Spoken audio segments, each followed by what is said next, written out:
Assalamualaikum warahmatullahi wabarakatuh. Waalaikumsalam. Eh, untuk semua rakyat Indonesia, rekan-rekan yang ada di dalam dan di luar negeri, kembali Aliansi Rakyat Menggugat hadir di salah satu taman di Jakarta. Kita coba akan berdiskusi. Ini bukan seminar, cuma piknik, tapi berdiskusi politik ala emak-emak. Kita coba buka tuh permasalahan yang terupdate, yang harus kita bahas dan juga yang urgent. Bagaimana kedepannya bangsa kita, bagaimana kedepannya nasib-nasib anak-anak kita. Karena dari sekian banyak permasalahan yang diutamakan adalah nasib anak-anak kita di depan. Mungkin sekarang ini kita bahas tentang satu rancangan undang-undang KUHP, yang kedua tentang Omnibus Law, yang ketiga tentang yang sekarang ini Islamfobia boleh? Islamfobia. yang ketiga mungkin kita hanya sedikit mengulas tentang Islamfobia, karena itu ini yang dalam dekat beberapa minggu ke depan, beberapa minggu terdekat ini yang sering muncul ya, yang sering muncul baik di media sosial maupun di perbincangan-perbincangan antara sesama rakyat ataupun di dalam aktivis ataupun di dalam tokoh. Kita sekarang kenapa sih kita harus membahas tentang undang-undang Omnibus Law? Dalam waktu dekat akan ada aksi sejuta buruh, yang di situ ditekankan tentang diharuskannya undang-undang Omnibus Law dicabut. Kenapa? Karena di dalam undang-undang Omnibus Law ada 79 undang-undang yang dijadikan satu gerbong, dan itu dibagi dalam 11 klaster. Dan di dalam situ itu ada hak-hak rakyat yang ditindas. Hak-hak rakyat yang ditindas. Yang apa sih sangkut pautnya dengan emak-emak? Sangkut pautnya dengan emak-emak di situ ada tentang rumah, ada tentang lahan, ada tentang penindasan dan pemaksaan, termasuk pengkerdilan hak-hak anak-anak nanti kita ke depan ketika mereka sudah mulai bekerja. Nah, sebisa apa kita menyingkapi itu, sebisa apa kita mengkritisi itu untuk mengkat penindasan yang akan dilakukan kepada kita, para suami kita, para anak-anak kita, dan para saudara-saudara kita. Mungkin itu yang tentang Omnibus Law. Yang kedua tentang rancangan undang-undang KUHP, di mana dalam sekarang ini dalam pembahasan oleh DPR RI. Dalam pembahasan, dan itu dibahas satu persatu, dan pada saatnya nanti mungkin dalam waktu dekat akan diketok palu. Itu adalah bentuk pembungkaman terhadap suara rakyat, di mana kita tidak bisa lagi mengkritisi setiap kebijakan atau regulasi yang dikeluarkan oleh pemerintah. Itu termasuk ada kritis yang kalau dibilang kita mengkritisi, nanti ada asumsi bahwa kita mengkritisi seakan-akan kita menghina, itu dikenai pasal. Ketika kita mengkritisi sesuatu juga dan pemerintah berbeda pendapat dengan kita, itu nanti misalnya kemarin juga ada artikel yang mengatakan bahwa bisa diambil di mana saja, orangnya yang mengkritisi itu bisa diambil di mana saja dan diasingkan, kemudian dipidanakan. Berarti ini termasuk pembungkaman. Berarti seperti apa bedanya dengan undang-undang? Subversif. Dan berarti apa gunanya kita itu negara demokrasi kalau memang misalnya hak kita untuk berbicara itu dibungkam. Itu ya. Jadi bagaimanapun caranya, bagaimanapun artinya sebagai rakyat, Indonesia itu negara demokrasi. Penyampaian pendapat di muka umum itu ada di dalam Undang-Undang Dasar, dan itu harus kita pertahankan. Dan mereka sudah menyimpang dari Undang-Undang Dasar yang telah ditetapkan oleh kita. Jadi disinilah fungsinya rakyat. Disinilah fungsinya rakyat ketika kita yang ada di DPR sana tidak mengakomodir suara-suara rakyat. Jadi mungkin sekilas itu saja dulu. Kita nanti kita perlebar. Silakan yang mau bertanya, silakan yang mau mengeluarkan pendapatnya, nanti kita jadi aja. Oke. Udah. Assalamualaikum warahmatullahi wabarakatuh. Nah, sekarang kita mau bahas yang deket ini ya. Kan tanggal 10 Agustus ini kan akan ada aksi 1 juta buruh ya. Nah, sekarang ini masih banyak yang di masyarakat kita ya, itu pikirannya terbelah. Maksudnya gini, buruh ya buruh gitu ya. Kita kan bukan buruh. Nah, aku mau tanya nih pendapatnya nih dari semua teman-teman di sini. Gimana, setuju nggak sih sama pendapat seperti itu? Siapa yang mau jawab? Ya. Coba. Hilda ya. Kalau buat saya awalnya mungkin ya kalau kita belum tahu, kita nggak coba cari tahu, mungkin kita akan berpikir bahwa itu khusus untuk buruh. Ya. Sebenarnya ya setelah mungkin nggak bekerja secara keseluruhan sih, lalu sama mendengar perbincangan-perbincangan di grup-grup atau di medsos, lalu ngebaca sekilas walaupun nggak detail isi apa tadi RKUHP ya, sama omnibus law juga Ya, ya. omnibus law ya. Kita nggak akan tahu gitu. Tapi sebenarnya setelah melihat realitas yang ada, kalau kita peka dan jeli, sebenarnya itu efeknya ke rakyat juga sebenarnya. Kita akan rasain gitu ya, apalagi ya mohon maaf saat ini susah ya untuk percaya kepada penguasa ya. Ya. Kadang-kadang diucapkan nggak kesannya benar, tapi sebenarnya realitasnya kayaknya menyakitkan. Ya. Itu buat saya. Ya. Oke, terima kasih. Ada lagi yang mau menambahkan? Bu Leti mau menambahkan. Jadi berarti nggak apa-apa. Ya, jadi kesimpulannya itu adalah sangat salah apabila kita masih mengklaster-klasterkan buruh masyarakat, karena bagaimanapun buruh itu adalah bagian dari masyarakat. Dan jangan lupa yang sudah diterangkan oleh teman saya Ida, kalau dalam Undang-Undang Omnibus Law itu terdapat 17 klaster yang menyangkut 11 klaster itu menyangkut kita semua.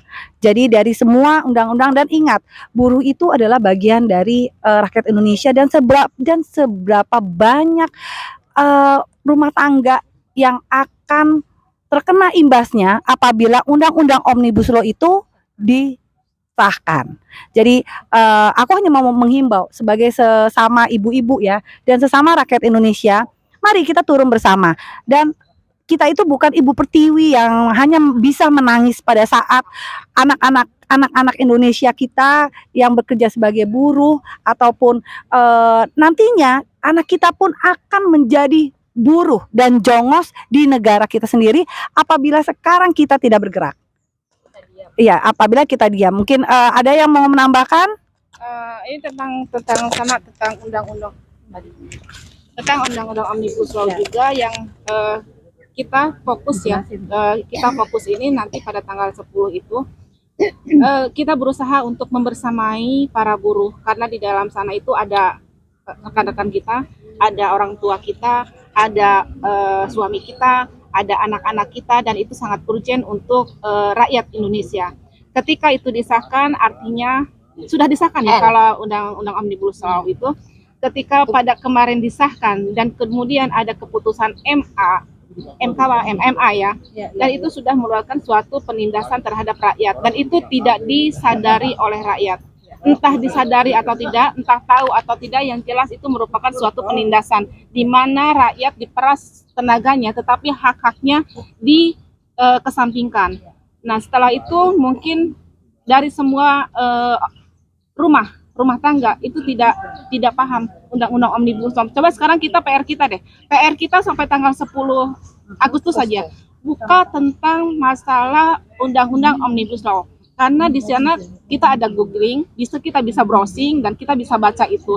Bagaimana pendapat rekan-rekan semua, bagaimana pendapat emak-emak semua, bagaimana pandangan kita semua tentang nasib kita di depan. Jangan bicara tentang orang lain dulu, tapi bicara tentang nasib kita dan nasib anak kita. Kita akan buka dari sana, pikiran kita akan terbuka dari sana. Bagaimanapun mengelaknya penguasa saat ini, yang jelas mereka sudah keluar dari rule yang ditetapkan oleh founding father kita. Undang-Undang Dasar 1045 sudah tidak ada. Itu sudah digantikan oleh Undang-Undang Dasar Reformasi tahun 2022. Sudah diamandemen pada tahun 2022. Reformasi Undang-Undang Dasar Reformasi tahun 2002. Dan Undang-Undang Dasar 1945 itu 95% sudah diselewengkan. Ini rakyat yang mau terbuka pikirannya mana? Rakyat yang mau tahu mana? Karena memang ini negara demokrasi yang harusnya semua digunakan dari rakyat oleh rakyat dan untuk rakyat. Tapi tidak dengan sekarang dari rakyat oleh rakyat tapi untuk penguasa, untuk oligarki. Ini salah besar.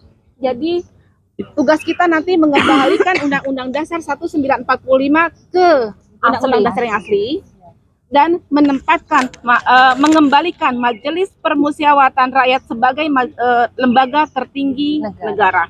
Karena saat ini Majelis Permusyawaratan Rakyat sendiri itu sudah tidak ada. Berubah fungsi. Sudah beralih fungsi. Itu ya. Terus mungkin ada yang lain tentang hal yang sekarang, yang kemarin itu Lantik presiden doang. Oke, ada yang mau ditambahkan nggak? Ya Mbak Siti, Mbak.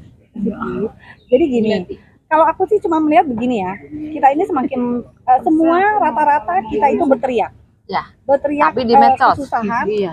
Kita itu betapa kejamnya rejim, betapa kemudian ada, aku baca ya, bos minyak goreng dia itu membawa 48 berapa T itu ke luar negeri, coba bayangin Gila. ya. Nah itu coba sekarang Maksudnya gini, apa? kita cuma ngomong gitu doang, ya ampun masya Allah kejam Iya. banget, apa begitu aja. Gini. Indonesia itu Indonesia itu negara paling kaya ya di dunia. Sumber daya alamnya kaya, termasuk bumi nikel, batu bara, bahkan kelapa sawit pun itu terkaya. Tetapi kenapa minyak goreng itu paling langka di Indonesia? Karena hasil kelapa minyak sawit itu diekspor dulu, baru dia masuk lagi. Nah itu kenapa harga sampai tinggi, itu yang kita ketahui. Ini ada info juga nih, kemarin ada beberapa petani sawit itu bilang gini, saya lebih baik menjual langsung ke luar negeri Nah, itu daripada saya jual di Indonesia, nggak ada nilainya, cuma 400 ya. Ya. Terus dapat apa? Kita sebenarnya nggak bisa nyalahin ya. Kalau itu petani beneran, itu tuh menjual langsung ke luar negeri, ke Singapura ya. Ke Singapura, dia bilang saya lebih baik jual Singapura Bu, nanti urusan masuk lagi ke Indonesia itu udah daripada saya nggak bisa ngidupin tanah saya buat modal lagi Iya. gitu. nggak imbang. Nggak imbang. Karena bener-bener nggak ada harganya sawit di Indonesia itu. Tapi yang bukan petaninya malah justru berfoya-foya dengan keuntungan yang luar biasa. Aduh, seperti tadi ceritanya Iya, Menu iya. membawa uang berapa triliun? 48 sekian 48 triliun ke luar itu negeri. mafia tuh mafia. Kenapa ya? Mereka apa udah nggak punya hati nurani membawa hasil kayak gitu ke luar negeri, sedangkan itu adalah milik Nah, pribumi, milik betul, Indonesia. betul. Dan kayaknya yang pergi ke sana itu bukan orang kita ya. Nah, jadi berarti begini, kan kita suka bicara ya kalau itu tengkulak ya. Nah. Ya. Ini kalau gue curiga tengkulak itu bukan orang kita. Jadi Bah. mungkin Karena dia yang punya duit. nah, jadi dia seenak-enaknya, Iya. ya kan? Kapitalis. Kapitalis. Nah, apakah kita diem? Masa sih kita kalau melihat begitu, ya ampun ini ya semuanya hanya sumpah serapah di medsos atau di WA group, tapi kita do nothing. Nah, Terus kemudian kepikir nggak sih kita nih punya anak, punya cucu kalau Iya. terus seperti ini? Aku yakin siapapun yang orang kaya ya, kalau dia tidak melek, tapi ini itu dia juga akan dimiskinkan. betul. Pasti seperti itu. Sekarang mungkin hanya segelintir atau beberapa orang, tapi ke depan seluruh rakyat Indonesia jangan bangga. Gue masih bisa hidup, Ya. gue masih bisa jalan, gue masih bisa baying-baying Ya. ke mall, ya kan? Itu Kemarin, sekarang. Menteri Keuangan ya. Waktu akan mengikis kalau kalian tetap diam. Saatnya sekarang ketika masih bisa berteriak daripada nanti terlambat untuk berteriak. Ya. Jadi jangan salahkan kita ya, kita udah bergerak loh, kita udah teriakin, udah ayo kita bergerak bersama. Itu bukan untuk saya, bukan untuk Menu, bukan untuk Ida, bukan untuk bukan untuk yang di Esa, sini, tapi Mama, bukan yang ada di sini doang. Kita tuh teriak, kita bersuara itu untuk semua rakyat Indonesia. Jadi kita bukan mau sombong. Lu sombong, lu begini. Apa yang disombongin? Kita bukan siapa-siapa. Kita hanya berteriak, ingetin. Kita hanya mengingatkan, kita tahu kondisi sesungguhnya. Tapi kalian terbuai dengan rayuan dan tipuan. Aduh, gimana ya? Habis kata saya. yang kini adalah semu. Ada beberapa teman-teman kita masih punya perusahaan, mungkin masih ada yang punya tabungan banyak atau segala macam. Tapi sampai kapan? Dan kemarin sudah ada pemberitahuan dari Menteri Keuangan bahkan Ibu Sri Mulyani. Kalau Indonesia dalam proses kebangkrutan. Jadi hati-hati aja, apalagi sebagai ibu rumah tangga yang mengatur dan mengelola keuangan di dalam rumah. Jangan sampai menyesal di kemudian hari. Ini saatnya kita berbicara, bersuara, mengeluarkan semua yang ada di kepala kita karena kita yang pertama kali akan menerima imbasnya. Terus tentang sekarang ya, tentang pendidikan. Itu juga dalam proses. Lihatlah kemarin sekarang ini pendidikan. Kita pendidikan formal ya, pendidikan formal. Formal dulu. Ya pendidikan formal, kurikulum itu sudah dibedakan, bukan dibedakan, dirubah. Ketika pendidikan agama ditiadakan, diganti dengan pendidikan budaya. Apa kita tidak miris? Dikurangin, dikurangin. Nah gitu. Madrasah itu dari bulan-bulan kemarin juga sudah dihilangkan. Tapi mungkin dalam prakteknya masih dalam proses gitu. Tapi kan kedepannya juga pasti akan dilakukan kalau kita tidak protes. Berpikirnya tentang anak-anak kita. Ketika kita tidak bisa mengajarkan attitude, akhlak, ataupun keimanan di dalam rumah, lalu kita harus menitipkan anak-anak kepada siapa? Pendidikan anak-anak kemana? Sementara pendidikan formal sudah dikaburkan. Sementara madrasah pun dalam proses peniadaan. Jadi itu tugas kita emak-emak. Dan sekarang kayak kemarin, fenomena sekarang. Kemarin Citayam Fashion Week. Orang mungkin berpikirnya, gue keren loh bisa lenggak-lenggok di tengah jalan dengan berbagai macam style bolong-bolong. Tapinya lihat proses LGBT, Bo. Itu yang akhlaknya di mana mereka? Itu siapa lagi tugasnya kalau bukan bukan kita. Kalau bukan kita siapa lagi? Anak-anak kita mau dipanggilkan seperti itu. Jangan dari hancurnya fisik dulu, hancurnya akhlak. Kehancuran akhlak itu yang lebih dominan. Itu betul tidak? Untuk menghancurkan negara itu tidak perlu bom, tapi kita rusak anak-anaknya, rusak generasi. Iya. Dan kita tuh sekarang mirisnya gini loh. Jadi bukan mereka itu anak-anak jalanan ya. Anak-anak jalanan mencoba untuk mengeluarkan ekspresinya, kreativitasnya, tetapi tidak diakomodir. Jadi semau mereka, mau seperti apa, akhlaknya seperti apa. Gue mau jadi perempuan, hayo. Gue mau jadi laki-laki, hayo. Ditambah lagi dengan disetujui. Aku sih ini curiganya ada sesuatu yang semacam apa ya, dalam itu loh. Kenapa tiba-tiba Citayam itu ya? Citayam Fashion Week itu kenapa tiba-tiba ada langsung viral kayak influencer itu terus mendukung dengan sangat cepat.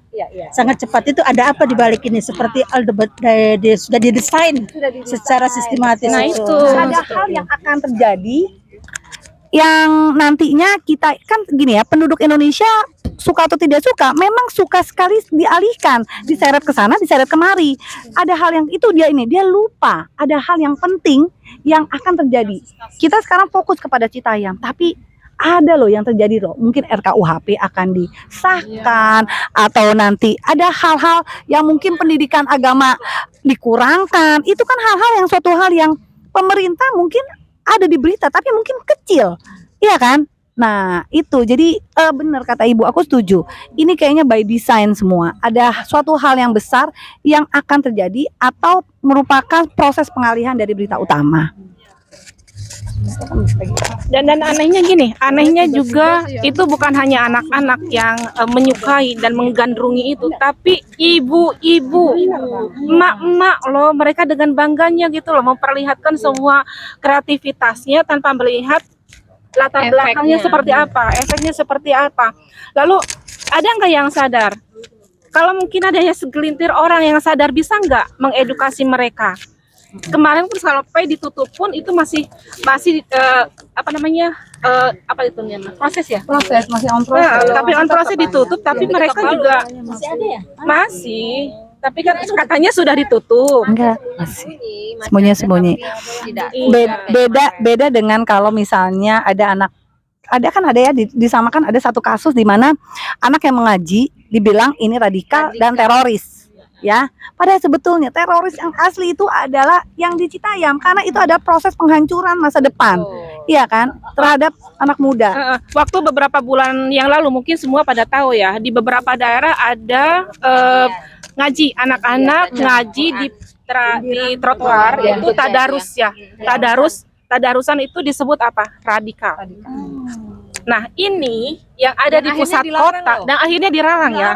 Dan ini baca Quran di pusat kota seperti itu disebutnya dengan apa? Kreativitas. Jadi memang logika sehatnya sudah terbalik. Rakyat dipaksa untuk membalikan logika gitu. Ya kan? Untuk kebaikan dibalikan jadi untuk keburukan. Jadi kalau dibilang kita udah bingung-bingung ya, karena memang kita kan sebagai perempuan.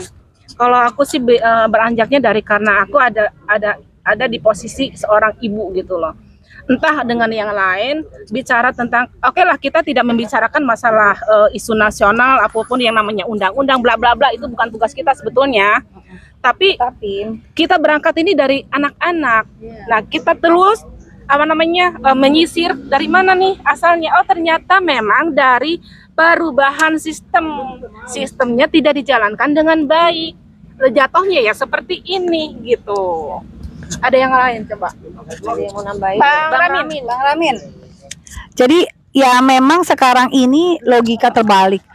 Yang salah dibilang keren, yang benar malah dikucilkan, ya, malah dikucilkan. Kalau susah ya, memang ini sepertinya memang diatur atau diitu oleh rezim ya mungkin ya, karena gini, semua di kita itu serba terbelah-belah ya. Jadi di antara teman kita juga kita dibelah, jadi seperti ada divide et impera ya kalau zaman dulu ya. Belah bambu ya, iya, satu diinjek ya, diangkat. nah seperti itu. Nah ini tuh sebetulnya harus ada kesadaran, makanya kita sekarang ini kita dinamakan diskusi jalanan aliansi rakyat menggugat, supaya apa? Supaya teman-teman kita, harapan kita tuh di sini tuh kita mengerti dan kita berjuang itu bersama-sama. Karena kalau kita itu berjuang hanya ikut-ikutan, ya, itu akan capek di badan kita. Karena kita akan diseret sana, diseret ke sini. Tapi kita harus tahu ini tujuannya apa sih, gitu. Iya, itu grand isunya yang mana dulu? Ya, kalau saat yang lebih urgent yang mana? Permasalahan turunan mana? Jadi kepalanya masalah itu yang mana? Itu harus kita bisa menilai. Jadi kita kalau mau bergerak, ayo bergerak, tetapi di kepalanya ini loh. Di kepalanya ini loh. Kalau misalnya cuma untuk kayak gini, daripada buang-buang waktu, yang mending fokus di sini aja. Memang harus istiqomah, disitulah harus istiqomah. Setia kepada tujuan perjuangan. Berkomitmen kita harus, konsisten kita harus. Jadi harus pintar, cerdas, dan bisa juga mengeluarkan semua analisa ya. Iya, betul. Membaca, bukan analisa. Kalau analisa bagi mama mungkin terlalu keren gitu loh. Keren ya kan? Oh, analisa, gue nggak pintar menganalisa, tapi membaca. Karena memang di Al-Qur'an juga ada kan, baca. Tugas seorang ibu itu baca gitu. Baca, bukan untuk ulama saja pandai membaca itu, bukan para intelektual aja, enggak. Bahkan orang tua seorang ibu yang harusnya pandai membaca, karena dari situ pendidikan apapun berangkat dari rumah gitu. Jadi ya bacalah. Kita mau menyekolahkan anak ke TK, kan dibaca dulu TK-nya seperti apa sih, kurikulumnya seperti apa sih, kesananya nanti seperti gimana, terus pulangnya sama siapa, itu kan proses membaca. Sama dengan permasalahan negara sekarang, kita harus bisa membaca itu, begitu.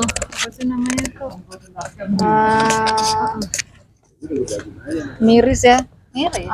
Anak-anak sekarang yang itu fashion week itu yang ahlaknya tuh kayaknya belum ada karena nggak dididik dari kecil ya mengenai agama. Iya. Jadi mereka cepat dibawa ke arus yang Betul, jelek karena gitu. Kayak ditanyain misalnya kamu apa sih niat baca sholat ini bisa nggak bisa. Kamu ditanyain siapa YouTuber yang terkenal langsung jawab. Itu yang mirisnya nih. Itu karena memang tadi kan mereka iya. berangkatnya dari anak-anak jalanan. Jadi mereka kurang berpendidikan dan mereka ada di jalan pun memang dari broken home berangkatnya. Harusnya yang namanya orang miskin, gelandangan, bahkan anak-anak terlantar itu ditanggung jawabnya ada di negara. Harusnya diakomodirnya bukan seperti itu, tapi rangkul, masukkan ke lembaga, dididik sama mereka. Gitu. Bukan diberikan fasilitas untuk mengeksplor Kalau yang kreativitasnya, ya semau-maunya mereka kalau lah. kayak kemarin kan kayaknya mereka jalan aja sendiri itu. maunya itu ya. Jadi pikiran liar mereka Iya. normal, mereka seperti itu karena mereka proses mengeluarkan kreativitas, Iya. terus proses mencari jati diri, gitu. Terus proses juga ini yang terlihat di depan gue bagus dunia, tapi yang mereka nggak pikirkan ke depannya seperti apa. Ini yang Citayam ini memang udah ada yang buat, bukan meledak langsung seperti itu. Anak-anak yang belum paham sudah dilatih, muncul semua, kelihatan banget terang benderang. Terus yang muncul ikut-ikutan itu orang-orangnya itu dari LGBT semua, ikut keluar semua. Jadi sangat jelas ini menggunakan anak-anak Citayam untuk memasukkan diri mereka. Nanti anak Citayam hilang, dia yang bergerak di situ mengambil lokasi itu. Buktinya di Braga kan, Bandung udah muncul. Tahan di Jakarta yang munculnya di Braga. Surabaya pun juga sudah loh sekarang. juga ya. Jogja juga. Kayaknya di luar kota. Jadi kejelekan itu memang lebih gampang cepet nyebarnya. Jadi itu adalah tugas kita. Apalagi kemudian difasilitasi. Nah, maksudnya dibiarkan langsung berkembang biak. influencernya itu betul. Dan mereka nggak Jadi kan akhirnya kayak gimana dia? Iya, betul. Banyak seperti mau jadi yang lain. Iya. Kayak kemarin tuh kaget tuh si Mbak Imbong itu masih enggak, tapi sudah kok. Katanya sudah dicabut. Ya itu kalau itu sudah ada klarifikasi ya gitu. Cuman masalahnya itu adalah intinya itu adalah kenapa harus terjadi kali ya? Harus terjadi dan dibiar. Itu harusnya tugas negara kan.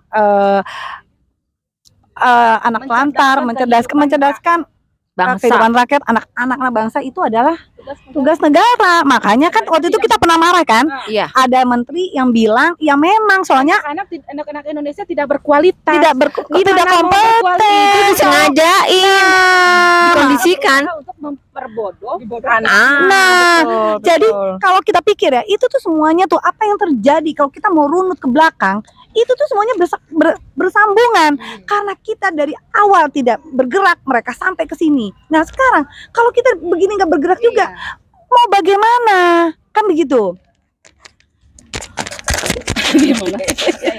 Aku cuma mau nanya nih, sebenarnya kenapa ya? Sebenarnya kalau kita mau sadarinnya, sebenarnya kita sudah dirusak di segala aspek, politik, ekonomi, hukum, sosial, budaya, semuanya deh. Tapi saya kadang suka bingung ya, kenapa sih, tolong saya jawab ya. Kadang suka nggak habis pikir gitu. Kenapa kok rakyat anteng aja, adem aja gitu? Apa mereka nggak ngerasa ya, udah nggak gerak gitu. Aduh, gue butuh wadah nih untuk bersuara di jalan, gue nggak bisa nih begini terus gitu. Kenapa ya? Kalau Apa sih paling nggak apa gitu coba? kalau ya dari yang aku lihat ya, satu, terlalu banyak orang dari segi ekonomi aja ya. Nah, yang betul. mereka Dari duit. fokus cari uang. Terus yang kedua, ketika mereka dituntut untuk beraksi, untuk bergerak, mereka alasannya nggak ada uang. Itu memang kenyataan. Kita nggak bisa menyalahkan mereka. Dan yang ketiga, mereka terlalu menitipkan nasib Permasalahan, mereka kepada para tokoh. Kepada para tokoh, setiap mereka yang inginkan itu, mereka ada tokoh loh yang di depan yang bisa saya ibadah, yang bisa saya titipi suaranya di sana. Mereka sendiri hanya itu, karena memang pada dasarnya suara mereka itu sudah mereka titipkan lewat DPR. Ya, harusnya. Gitu. Harusnya yang bisa menyelesaikan permasalahan ini adalah DPR. Cuma sayangnya mereka nggak paham kalau DPR saat ini sudah tidak bisa dititipi suara-suara kita. Gitu. Jadi sudah berubah fungsi. Sudah berubah fungsi. Jadi mau nggak mau rakyat yang masih bisa bersuaralah. Ya. Tapi ketika mereka nggak bisa bergerak ke dunia nyata ya, mereka lebih suka di media sosial. Dalam pikiran mereka, dengan media sosial apa mereka bisa menghasilkan sesuatu? Bisa, katanya. Bisanya apa? Bisa karena mereka setiap pemerintahan itu ya, lihat media tuh. Oh, yang sedang booming di media ini. Yang booming di media ini. Minimal mereka bisa mengubah kebijakan. Mungkin itu ya. Bisa mengubah kebijakan. Tapi untuk saat ini sekarang nonsen seperti itu. Karena ini sudah dari ujung. Tapi bisa nggak ya, tadi ya, aku nyambung ke pertanyaannya Mahilda ya. Kenapa sih yang terjadi dengan masyarakat kita? Masyarakat kita tuh udah apatis. Udah apatis dengan apa? Mereka itu sudah senang dengan mimpi-mimpi melalui sinetron. Ya. Karena coba sekarang kita lihat, emang pernah pemerintah memberitakan hal yang benar-benar terjadi? Nggak ada kan? Ya, jadi akhirnya rakyat kita itu sudah seperti tersihir ya. Jadi mereka jam 7, jam berapa mereka ini nggak peduli tuh mereka apa sih yang terjadi dengan sekarang. Dan itu juga yang terjadi oleh anak-anak kita dalam proses PPKM. Iya. Dalam proses PPKM akhirnya anak kita itu menjadi makhluk asosial. Iya. Makhluk asosial. Mereka nggak peduli apa yang terjadi sama dunia luar, mereka nggak mau tahu. Mereka hanya fokus dengan gadgetnya mereka, dengan dunia mereka. Itulah yang terjadi sekarang. Kasihan mereka jadi robot ya. Iya, robot. Iya, robot sekarang. Jadi sekarang Mereka nggak bisa bersosialisasi, nggak mengaplikasikan ilmu mereka juga nggak bisa, karena memang ada semuanya ada di gadget. Gitu. yang ada di gadget. COVID kan? Iya, semenjak COVID. Memang dikondisikan kan. Online terus. Betul. Matanya Nah sekarang kan, udah ada jadi satu rangkaian. nah ini kan Bu Hilda kan guru. Iya, anak-anak itu. Iya, guru ya. Pinter nggak sih? Maksudnya anak itu dalam 2 tahun ini gitu, mereka pinter nggak sih? Bertambah pinter nggak sih dengan online gitu? Kalau saya ya gini loh ya. Ya sebenarnya jadi ngajar juga ngamatin ya. Saya bisa bilang bahwa dan dari keluhan orang tua, online itu membodohi anak. Cara berpikirnya, terus fokusnya, konsentrasinya gitu ya, akibat online. Saya speechless ya. Soalnya apa ya? Udah bingung gitu ya. Kadang kita memaksain anak untuk ngikutin gini ya. Jadi targetnya kemampuan sama yang kurikulum yang diajarkan tuh nggak sepadan dengan kemampuan anak. Misalnya kemampuan anak baru level 1 tapi kurikulum pelajaran itu sudah level 3, 6, terus online pula gitu kan ya. Itu saya kadang-kadang sama, ya Allah, ini gimana nih anak mau jadi apa nanti ya. Terus saya speechless kalau soal anak. Kayaknya udah kayak apa ya, kayak udah direncanakan untuk Betul, by design. Semuanya by design. Padahal kita sendiri kita pernah mengalami sebagai anak-anak kan ya, belajar dengan sistem tatap muka ataupun belajar dengan sistem yang sekarang berlaku, lebih masukkan dengan cara tatap muka kan, face to face. Kita bisa membaca body language-nya. Dari situ kita udah paham. Tapi kalau tanpa tatap muka, tanpa istilahnya pendekatan kayak gini, kayaknya untuk masuk itu nggak semua anak bisa langsung memahami gitu kan. Lagi pelajaran tuntutannya tinggi. Nah, benar saya. dengan personal touch kita bisa dibantu yang nggak paham jadi paham. Tapi kalau dengan online, lu ngerti Enggak, beda. kagak, Enggak. bodo amat, yang Kadang- penting maju Bener. terus.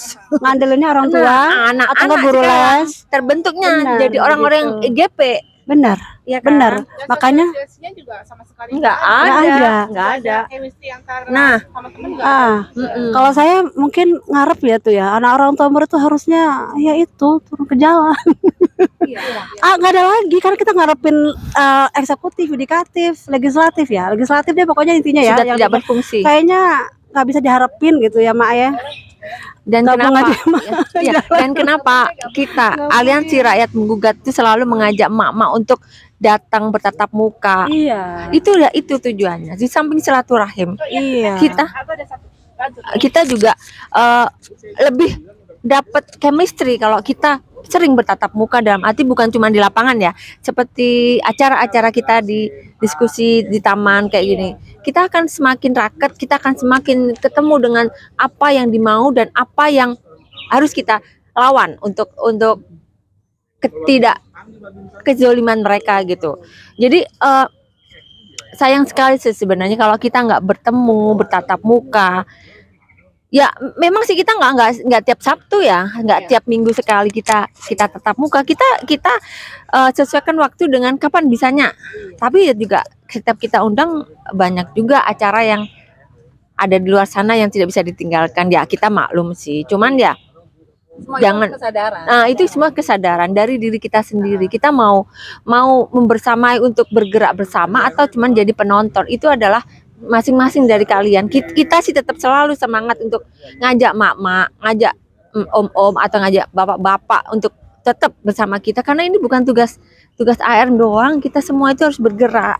Kita nggak akan bisa keluar dari permasalahan ini kalau hanya segelintir orang yang Betul. sibuk memikirkan hal ini gitu. Kita harus sama-sama, ya kan? Betul.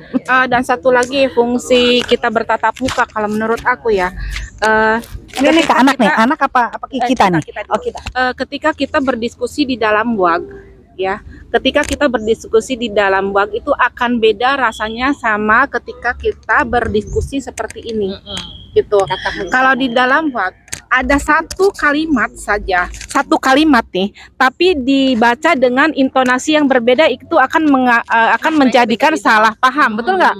Nah, ketika itu diulas, itu akan apa namanya? Ada debat kusir dan itu unfaedah kalau menurut saya. Lebih baik kita berdiskusi di tatap muka seperti ini di ruangan terbuka. Tak kenal maka tak sayang. Iya betul. Itu. Tak kenal maka tak sayang.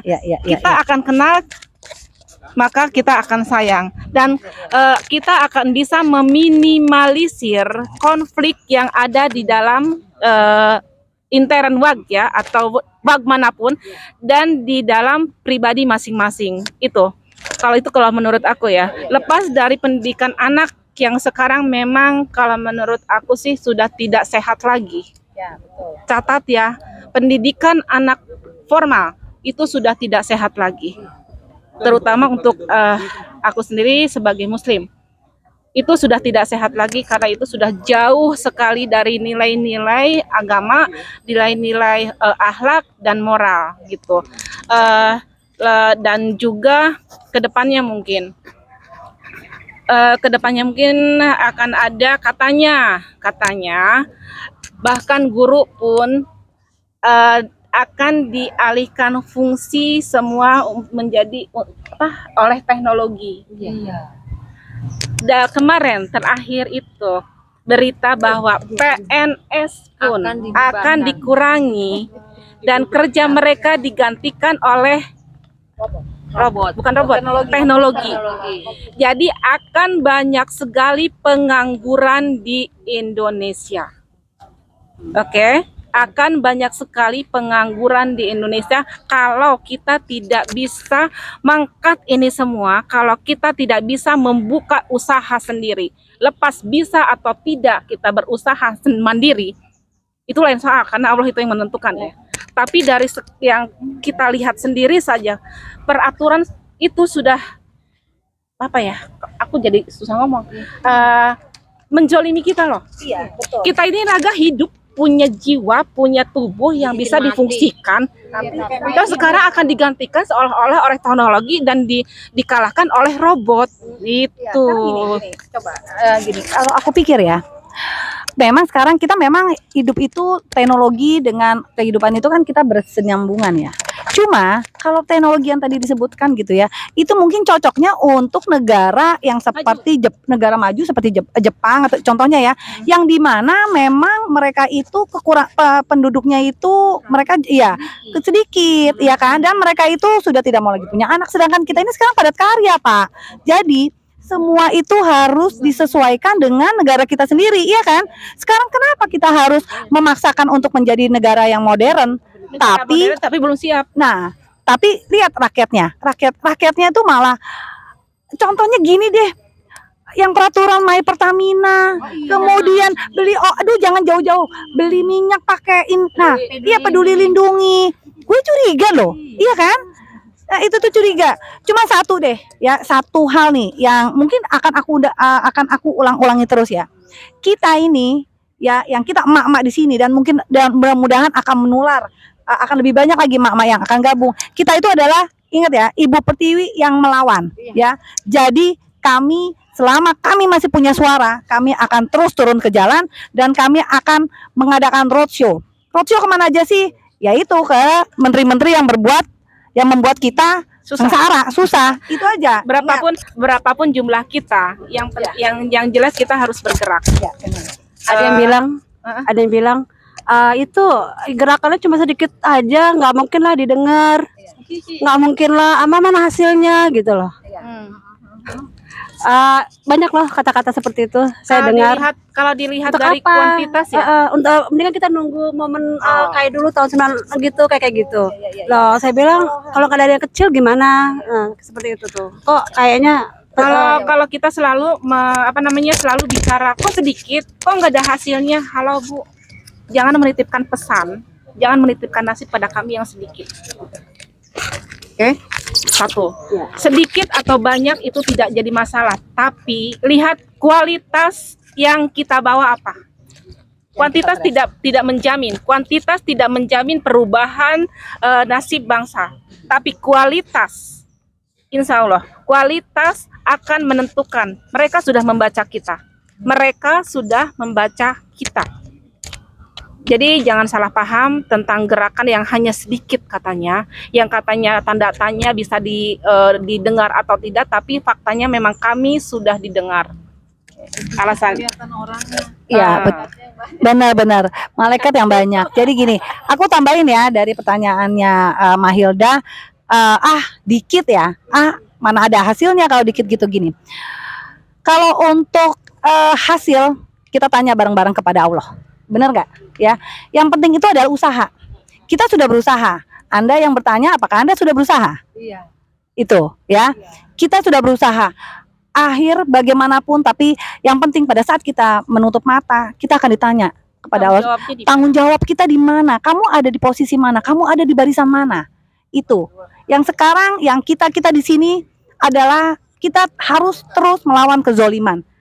Itu yang terbaik dibandingkan kita diam, menunggu, tapi kita tetap terus dizolimi.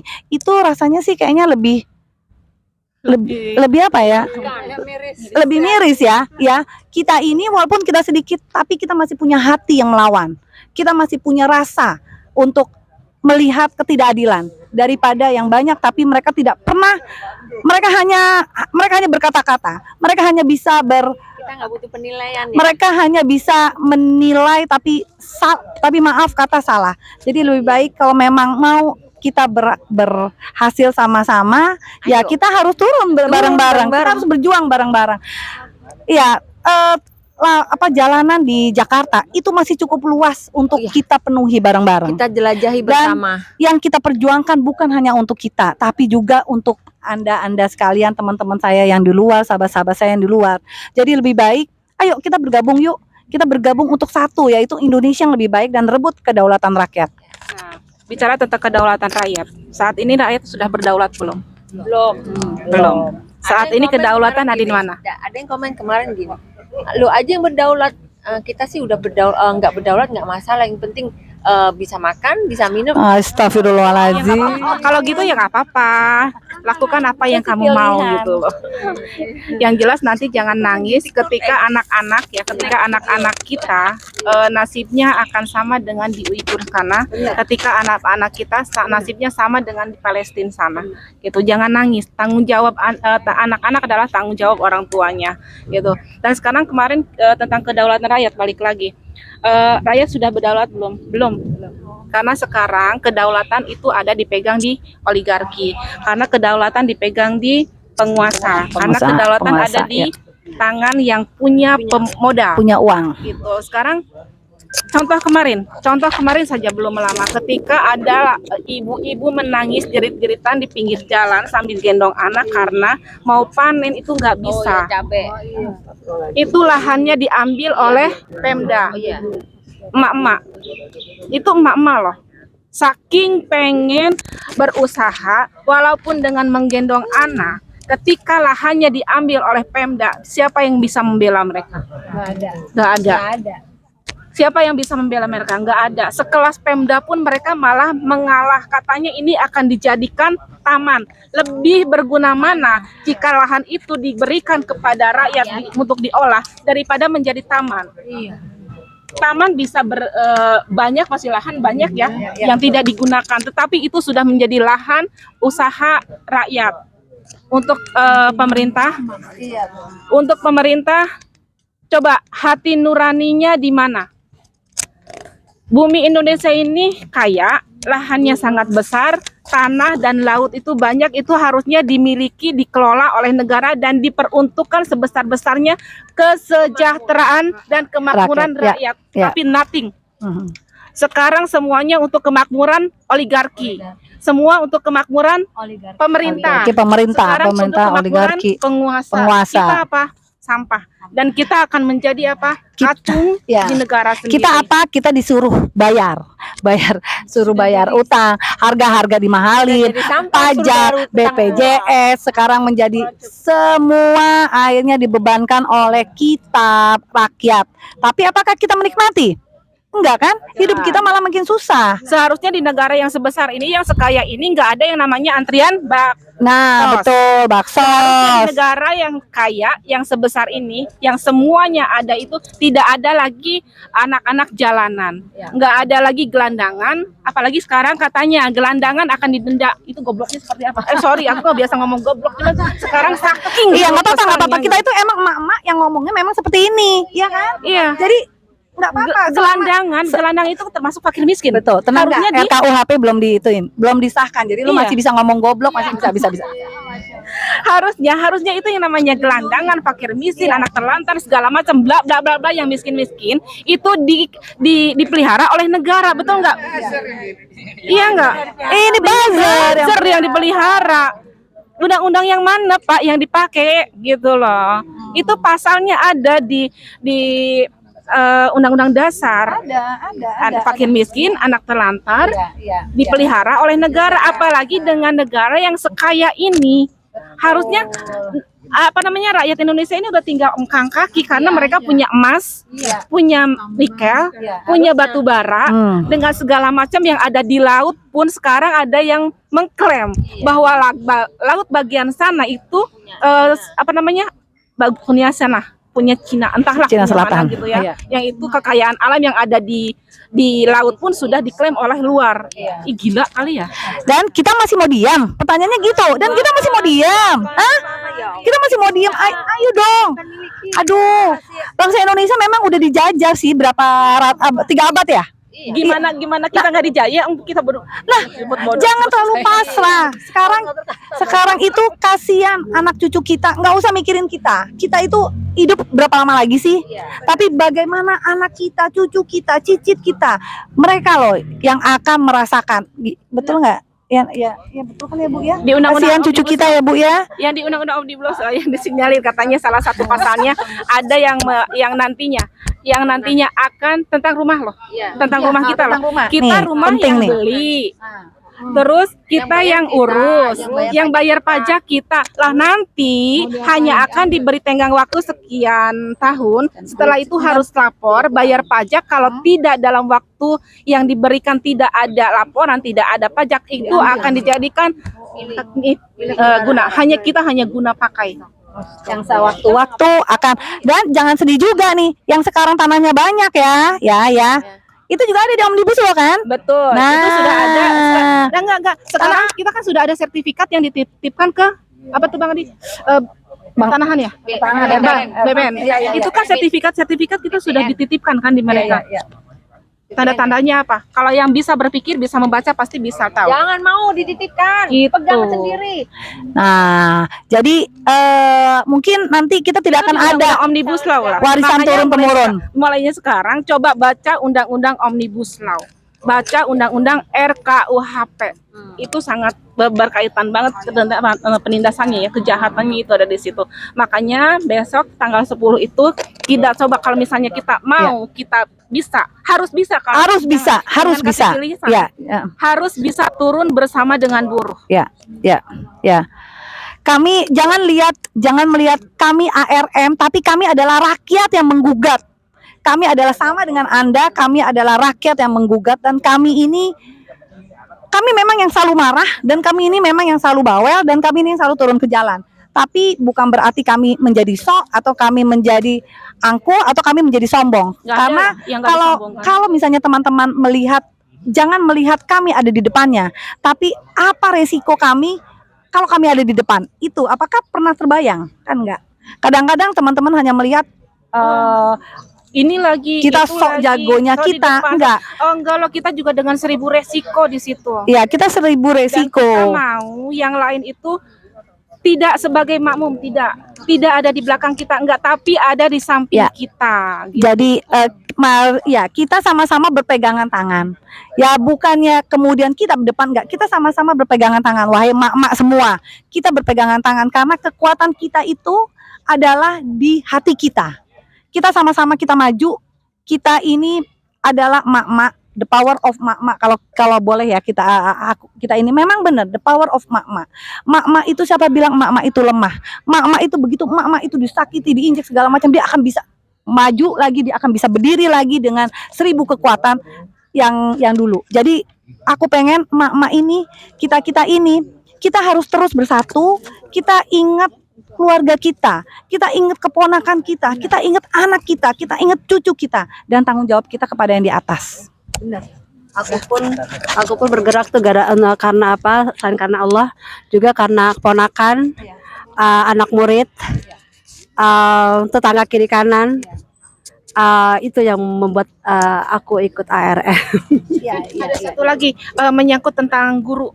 Aku baru keinget tentang guru yang katanya honorer. Ataupun lembaga manapun, instansi manapun yang honorer itu tahun 2023 akan dihapuskan. Padahal itu sekarang pekerja lebih banyak honorer ketimbang Tetap. Nah, kalau misalnya itu ditiadakan, akan bertambah lagi pengangguran di Indonesia dari beberapa elemen. Ini mana sekarang yang menjadi honorer bisa bersuara enggak? Kita ajak Anda semua untuk bersuara sebelum Anda benar-benar dihilangkan. Karena Anda sekalian punya hak, karena Anda sudah mengabdi sekian tahun, sudah memberikan tenaga dan pikiran terhadap negara ini sekian tahun, tetapi dalam satu pasal, dalam satu regulasi, dalam satu kebijakan Anda akan dihabisi. Berani bersuara atau tidak? Kita tantang di tanggal 10. Ada lagi? Ayo. Yang cowok ya mau. Masa dia Abang. mama. Ayo Bang Taufik, ngomong. Bang Taufik. Untuk tanggal 10 aliansi buruh. Ya. Yang menjual sekarang. Kameranya arahin. Kameranya arahin.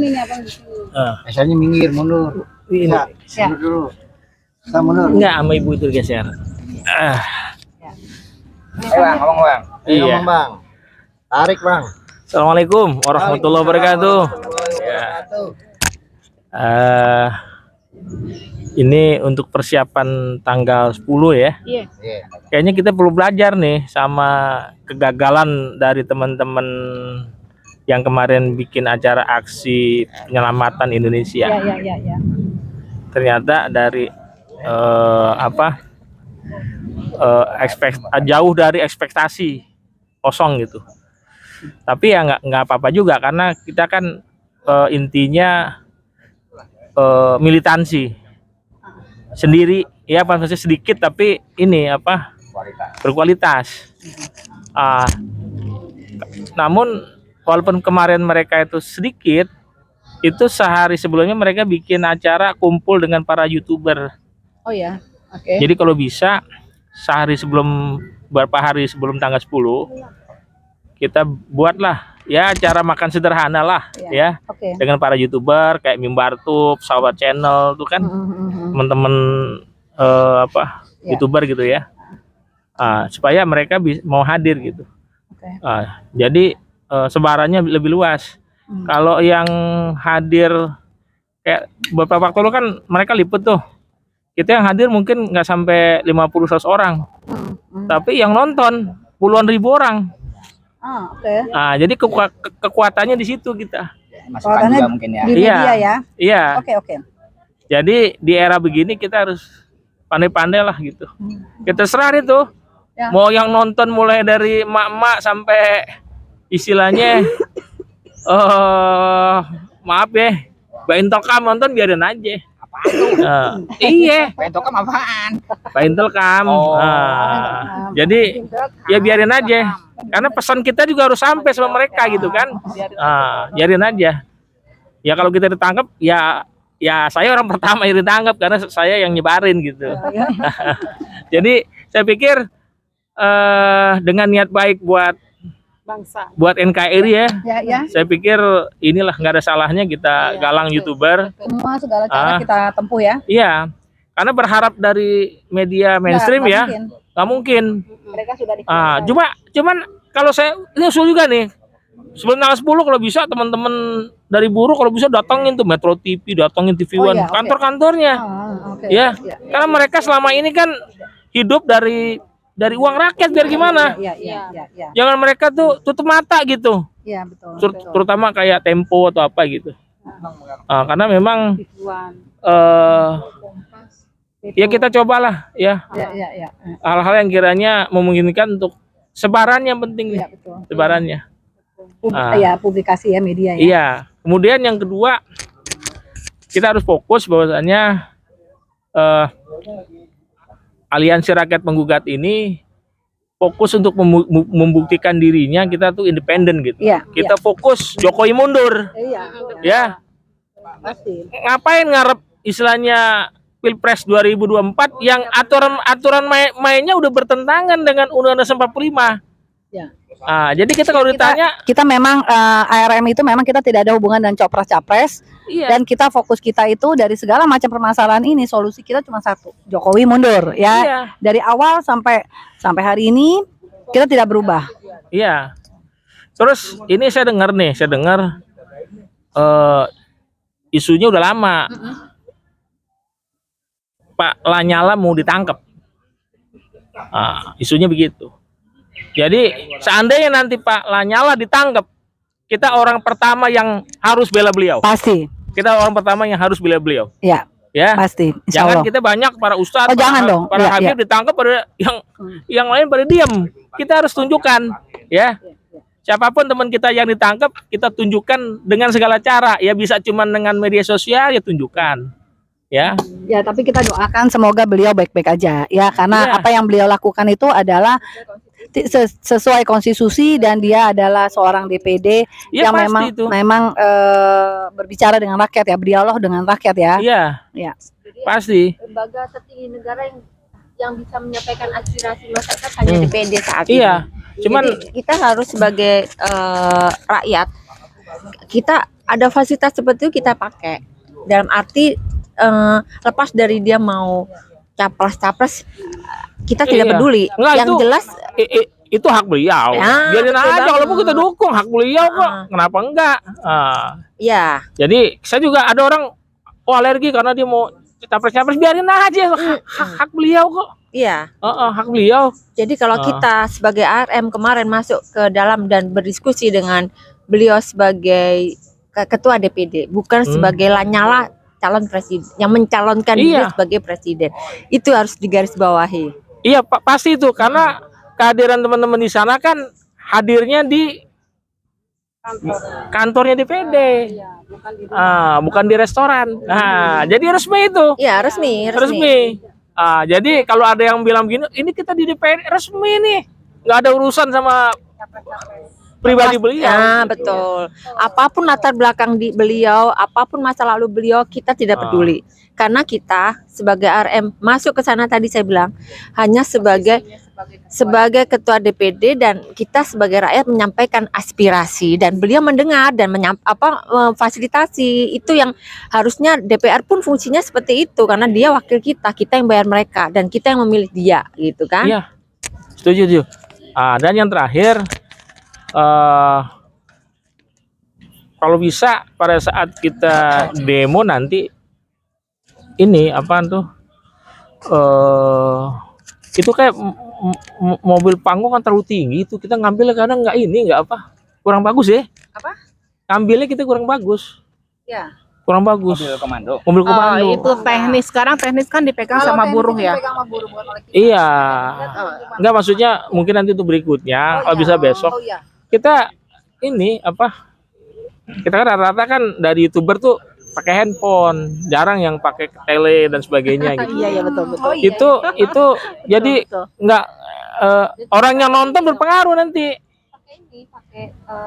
Apa namanya? Oh iya tapi tetap aja kita harus ngelawan Balik lagi ke Sinar. Permasalahan yang sekarang kita hadapi, permasalahan negara. Yang jelas sekarang masalah di dalam negara ini sudah banyak. Iya gini, maaf Pak, sebelum saya tutup ya, maksud saya gini loh, kita ingin bicara masalah negara, ya, artinya pesan-pesan itu. Artinya pesan itu kan harus sampai secara lebih baik gitu. Artinya ketika itu disampaikan melalui live streaming atau itu rekaman, orang nontonnya tuh nontonnya enak gitu. Nontonnya tuh masukan nontonnya bagus. Nanti mungkin kalau tanggal 10 itu akan hadir berapa puluh makom ya? Tapi kita nggak tahu tempat kita. Iya, kalau bisa di ini. Iya, nanti kita sampaikan itu sana. Kita menyertai aja. Iya, Gerakannya gerakan buruh gitu loh. Gerakan buruh kita nanti kita kita masalah teknis kita bisa bicara offline ya. Iya, oke. Enggak, artinya kenapa itu penting? Karena semua pesan kita ini kalau hasil yang ditontonnya itu lebih bagus, jelas, Orang pasti akan lebih menarik ya. akan lebih menarik. Yang jelas nanti di aksi sejuta buruh itu akan ada banyak mokom. Terus didominasi pula oleh buruh, tetapi rakyat juga insya Allah akan banyak karena kita sudah melihat apresiasi mereka baik melalui kita konsolidasi ya ataupun di wag-wag juga. Jadi insya Allah nanti doakan mereka kegerak hatinya untuk plak tumplak pada saat itu gitu. Karena amin. Karena memang kita nggak akan bisa ada perubahan kalau hanya menitipkan pesan, menitipkan nasib pada segelintir orang. Gitu. Wanipiro nitip nasib. Jangan menjadi penitip nasib sejati. Jangan menjadi penitip sejati PNS.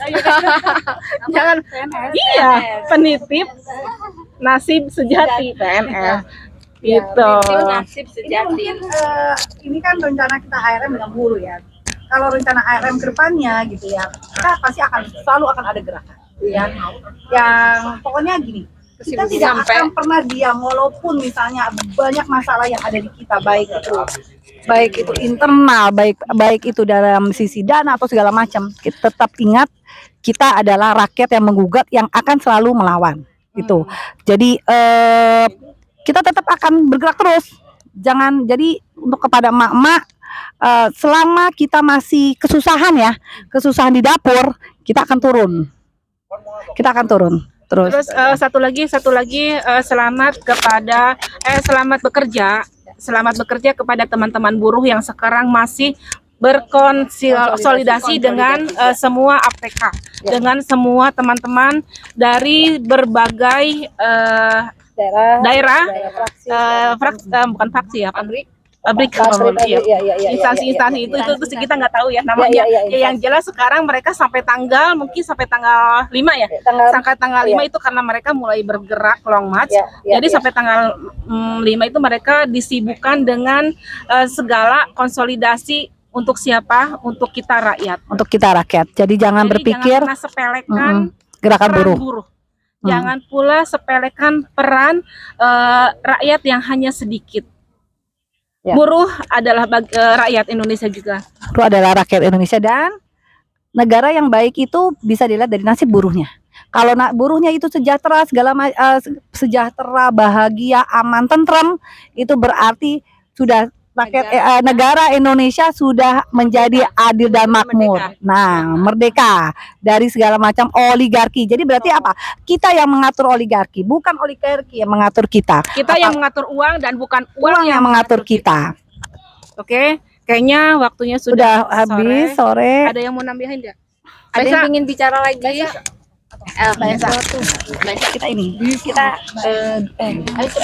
kita duduk dekat orang, perempuan kita teriak, kita Ibu Pertiwi. Kalau rakyat Indonesia ya nggak malas untuk membaca, ya kan, membaca itu RUU KUHP, ya kan, mungkin mereka tidak malas ya untuk turun ke jalan, ya kan, saatnya untuk turun ke jalan ya, itu pelajarin deh, baca itu isi yang ada di dalam RUU KUHP gitu ya, jangan malas lah untuk membaca. Itu di dalam RUU KUHP itu udah ada segala macam ya, penindasan buruh, Islamfobia, ya kan, pencekikan rakyat lah pokoknya. Dan mak-mak ya, saya harap mak-mak tanggal 10 ini harus turun ya mak, nggak mak-mak aja lah, semuanya ya turun ke jalan membersamai aksi buruh. Itu aja deh Bang Adi. Penutup, banyak permasalahan, tetap kita fokus. Sekian aja. Terima kasih. Oke. Belum. Mundurnya belum. Doa tanpa usaha menghayal dan usaha tanpa doa sombong. Jadi Betul. saatnya kita bergerak karena kita adalah rakyat. Sini. Karena kita adalah emak-emak yang melawan. Kedaulatan ada di tangan rakyat. Jokowi mundur. Baik, sampai ketemu lagi di diskusi berikutnya. Wassalamualaikum. Kita tunggu tanggal 10 Agustus 2022 di aksi sejuta buruh. Jangan lupa, jangan tidak datang. Ini ada saat yang bagus banget untuk menyuarakan aspirasi kalian. Masalah kita semua, masalah rakyat. Ya, betul. Jadi tunjukkan tanggal 10 itu the power of mama itu ada. Ya. Kami bukan Ibu Pertiwi yang menangis, tapi kami Ibu Pertiwi yang melawan. Assalamualaikum warahmatullahi wabarakatuh. Jokowi mundur.